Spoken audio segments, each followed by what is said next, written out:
Really excited to be here. We have I'm the Strategic Communication Manager for EHP. Have a long history of suits in my background, so I'm glad to be back in the suits and rovers world, is what we call EHP. It's such a hard acronym to understand from folks. Yeah, go ahead and go to the next slide. I can tell you that we are a fairly new program. We started in 2022. It did take the old EVA office here at JSC and kind of combine it in with some of our engineering folks to form for the rover side of it. And we are, we're going to be the big part of the surface ops, because that's suits and rovers. Besides HLS, we are the ones that kind of put the boots on the ground, literally. So we're very excited. Laura Kearney, the other day, she is so excited because just in the past couple of months, the entire EVA program has come online. We already had the 2 suit vendors named. Now we have 3 LTV contractors named, and we also announced the implementation agreement with JAXA on the pressurized rover. So we are full up and running with all aspects of our program. Go ahead, next slide. Talk a little bit about each piece of this. The next generation of spacesuits that are being built to support both ISS as well as Artemis 3, starting with Artemis 3 and beyond. As I mentioned, we have the 2 vendors doing that. The biggest thing for these suits is just a leap of technologies. These suits were literally designed off of technology in the late 70s, became operational in 80s. We've made some modifications to them through the years, but the core suits are still what we started with back then. So it's obvious how much technology has changed since then. So that's going to help us improve the suits, hopefully reliability and longevity, as well as maneuverability, mobility for the people, and different size range for people as well. I'll talk a little bit about Axiom and Collins next. I won't read each of these slides. It's a pretty short presentation. I got several slides here. Go ahead, next slide. Axiom, we have 2 suit vendors. We kind of gave each one of them a prime objective to pursue, and then we also have what we call a crossover task order, so they can back each other up. So Axiom right now is the extravehicular mobility unit. They call it Axiom U. It's assigned to be the first suit on the moon since Apollo. So they are working toward that. Is going to be a walking suit. They have taken advantage of what NASA did with the XEMU internally and did a lot of development and testing there, and they've kind of taken that and run with it, and they're doing a really great job of standing up a brand new suit from that end, incorporating some latest technologies and those kind of things. It will also involve the next generation of lunar tools, so they are on the hook to provide us tools as well. We jokingly sometimes say the way this program is set up is it's a commercial services program. So we call this jokingly the tuxedo model, because we're going to rent a very expensive tuxedo, use it on the moon, and then give it back to the vendor. And that's kind of how this is working, because the idea is that Axiom could go out and pursue other commercial partners to also use these suits. So it's the same for the Collins suit, I'll talk about here in just a minute. Go ahead, next slide. And by the way, that Collins, that picture of the Axiom suit was being tested on our POGO system at JSC, testing out some mobility, doing some crew capability assessments. And this next picture is actually from Collins doing zero-G testing in the commercial zero-G plane here just recently, back in January. They are on the hook, like I mentioned before, to deliver the next generation zero-G suit, or what ISS suit would be. It could also end up being the Gateway suit, but that hasn't been decided yet, whether it would be an Artemis or a Gateway. Again, they're kind of meant to cross over as well, so they can support the others. It's as well as targeted for a very diverse set of astronauts, can fit more people than what our current suits can. And they are going down, as a lot of you know, Collins is one of our current providers for the EMU. So they are taking kind of the next generation of EMU technology and implementing that into their suit. And they're both of these, to give you an idea where they're at for the engineers in the group, both of these are either completed or just completed their PDRs, their preliminary design reviews, and the program milestones. So they're moving right along. Next thing will be CDR, at least about a year out or so. So good, next slide. This lunar terrain vehicle, probably the one thing you guys are very interested in. I won't go through each one of these, but this just got announced that we picked 3 vendors for this right now. We're kind of having a runoff, or maybe a drive off, you might call it.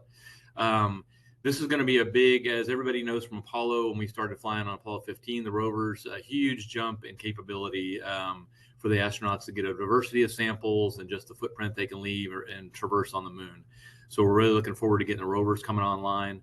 These will also be teleoperated, not just work when the crew is there. They're going to be used for science and research while we're not there. In fact, we have, the way the contract is written, we have commercially encouraged the contractor to promote commercial use of these, so they can actually do non-NASA testing with the experiments on board while we're not using it. In fact, it has one of the requirements is to have a robotic arm, and that can help serve as payloads and science activity as well.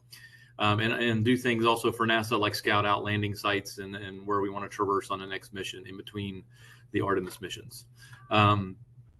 This was just announced in early April. We just came out with the award. It's called the LTVS, and that's LTV Services contract, just like the suit. So we are, again, it's a rental car. We're going to rent them and then give them back to them.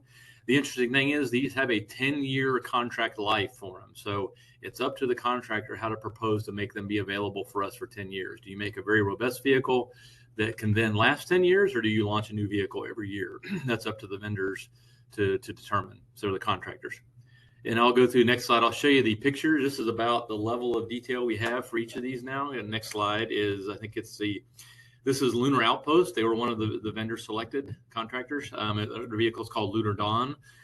This is about as much as we've seen of it so far. So they are on the hook to deliver a kind of a crew compartment here by the fall of this year to start doing some integrated testing with the suits.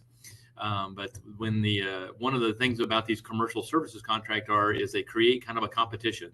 So each of the vendors are a little bit edgy on how much information they put out, especially since they're in a 12-month feasibility study that just got turned on last week, the ATP last week.